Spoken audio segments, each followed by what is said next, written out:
The aircraft did not roar. It endured. That was the difference between military flight and anything civilian. Commercial planes sounded busy, constant adjustments, chatter, the illusion of comfort. This aircraft, a C-17 Globemaster III, sounded like a machine that knew exactly what it was doing and required no reassurance. The noise was steady, controlled, relentless. Inside the cargo bay, red lights cast long shadows across strapped-down equipment and seated passengers. Helmets rested between boots. Rifles were locked, safe, untouched. No one spoke. No one needed to. This was not fear. This was focus. Evelyn Hart sat halfway down the left side of the aircraft, back straight, shoulders relaxed, hands resting loosely on her thighs. Her breathing was slow, 4 seconds in, 4 seconds out, something she had learned years ago, long before she learned how to kill. She did not sleep. She never slept on transports, not because she couldn't, but because she believed awareness was a form of respect. For the aircraft, for the crew, for the people whose lives depended on her being ready if something went wrong. Her eyes stayed open, unfixed, absorbing motion rather than details.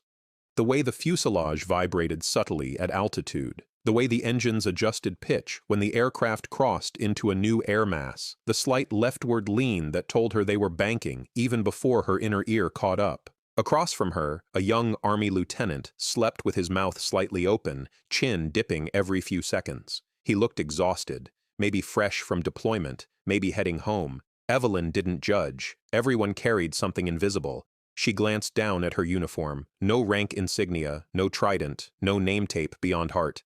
It was intentional. She had learned long ago that anonymity was protection.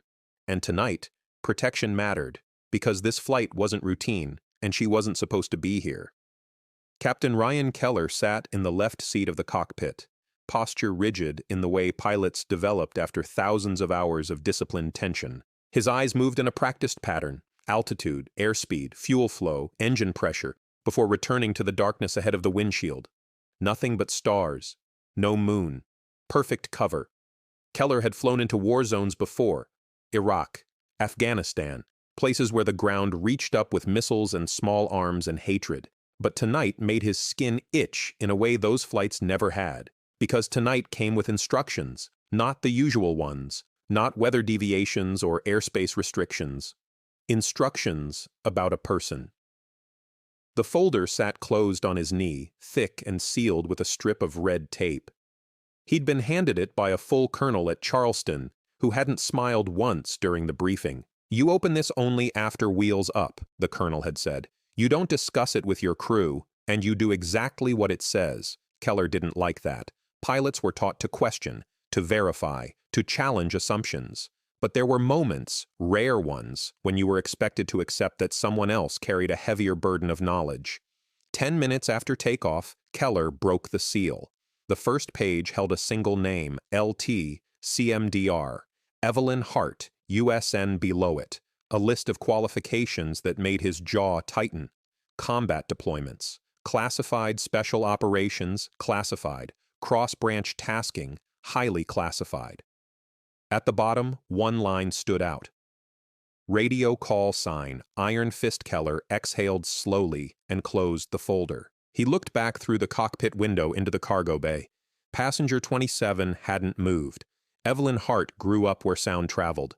The Mojave Desert didn't forgive noise. Wind carried words. Engines echoed for miles. Secrets died quickly under open skies. Her father understood that. He worked on radar systems for test ranges that technically didn't exist. He left home before sunrise and returned after dark, boots dusted with sand, eyes tired but alert. When Evelyn asked him what he did, he smiled faintly and said, "I make sure planes come home." That answer stayed with her. Her mother taught American history at a public high school, the kind where textbooks were old and debates were passionate. She taught Evelyn that ideals mattered, but only if people were willing to defend them. Dinner conversations were quiet, not cold, intentional. Listening mattered more than speaking. Evelyn learned early that silence wasn't weakness, it was discipline. When Evelyn told her parents she wanted to join the Navy, neither laughed. When she said she wanted to try for special warfare, her father didn't interrupt. He waited until she finished speaking, then asked a single question. Why? She thought for a long time. I don't want to wonder if I could have done more, she said. And I don't want someone else making decisions for me when things go bad. Her father nodded once. Her mother reached across the table and squeezed her hand. Then be better than the room, she said. Bud S. didn't announce itself with drama. It began with forms, paperwork, medical screenings. Then it began again, with cold. The Pacific Ocean didn't care that Evelyn was determined, or disciplined, or proud. It swallowed everyone equally, dragging heat from bones, turning minutes into hours. Instructors didn't scream at first. They watched, they cataloged, who shivered uncontrollably, who clenched their jaw, who stared into the distance and went somewhere else entirely. Evelyn learned how to breathe through pain. She learned how to move when her muscles refused. She learned how to ignore the voice that whispered, "You don't belong here." And she learned something more dangerous, that some of the loudest opposition didn't come from instructors. It came from peers. Hell Week does not begin with shouting. It begins with confusion. Day one blurred into night without warning. Evelyn stopped counting hours when time lost meaning. The instructors never told them the schedule. That was the point. You learn to function without certainty, without rest, without comfort. The bell stood in the center of the compound like a quiet invitation. Ring it 3 times and the suffering ended.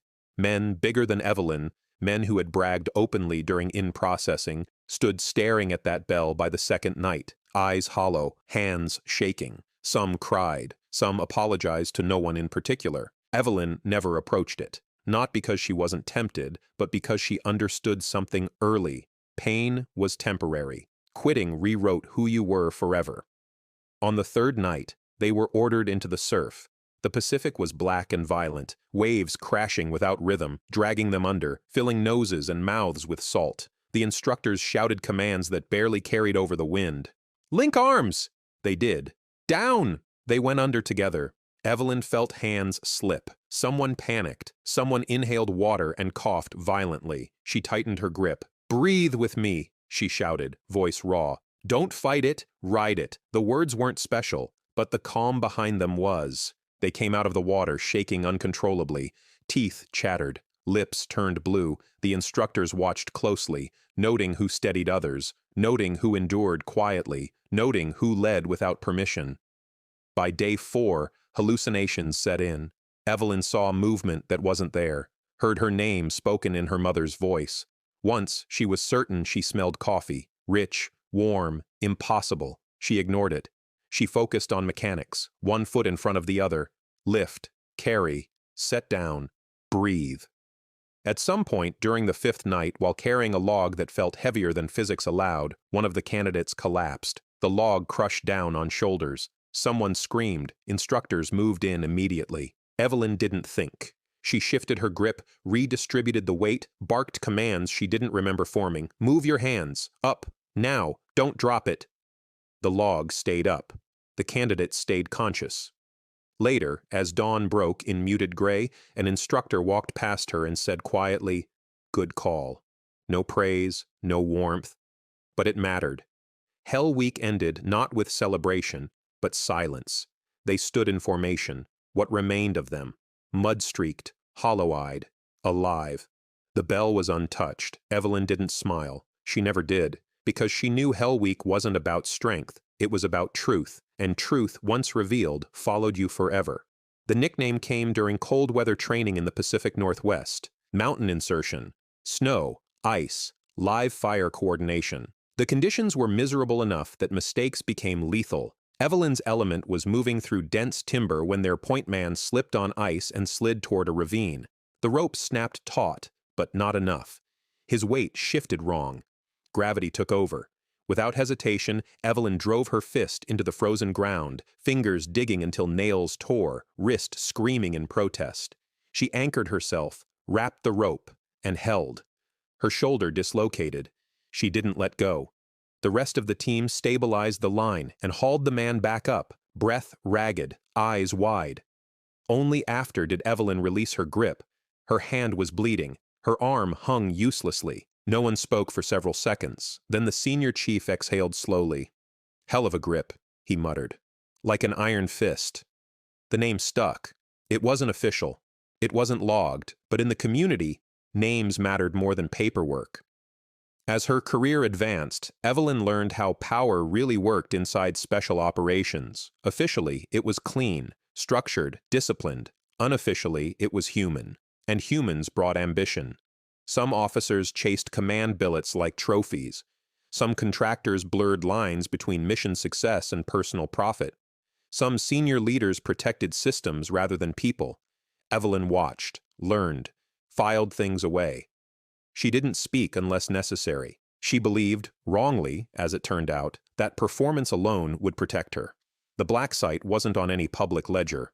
Remote, desert adjacent, guarded by layers of contracted security and one small detachment of uniformed personnel who knew better than to ask questions.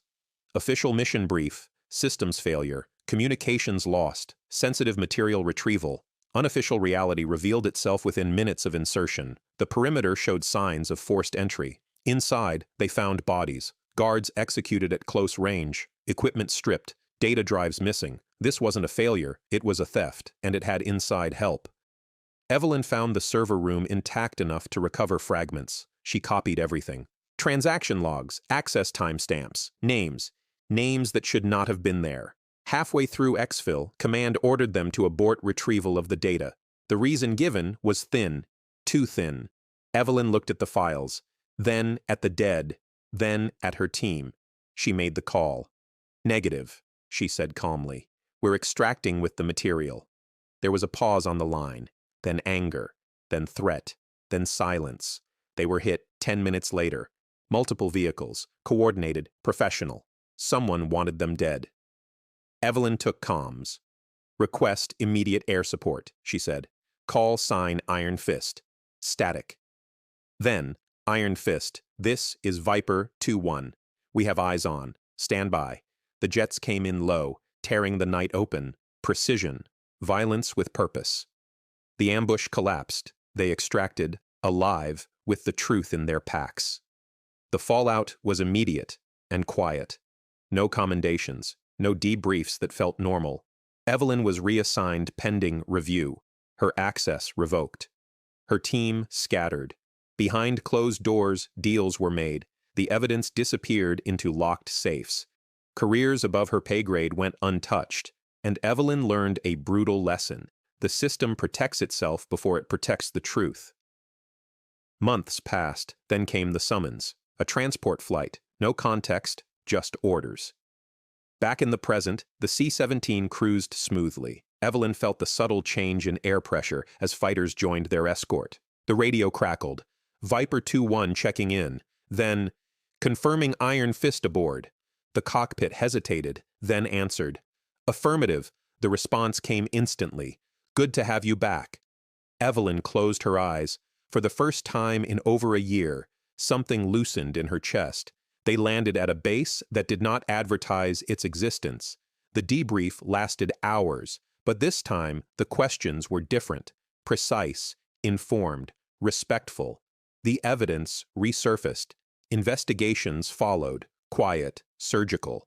Senior officials resigned for personal reasons. Contracts were canceled. Systems changed. No headlines, no spectacle, justice, military style.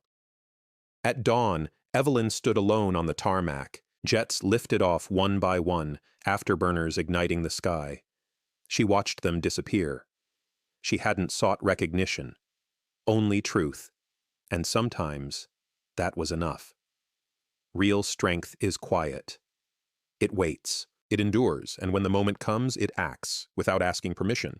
Integrity costs, but it costs less than silence.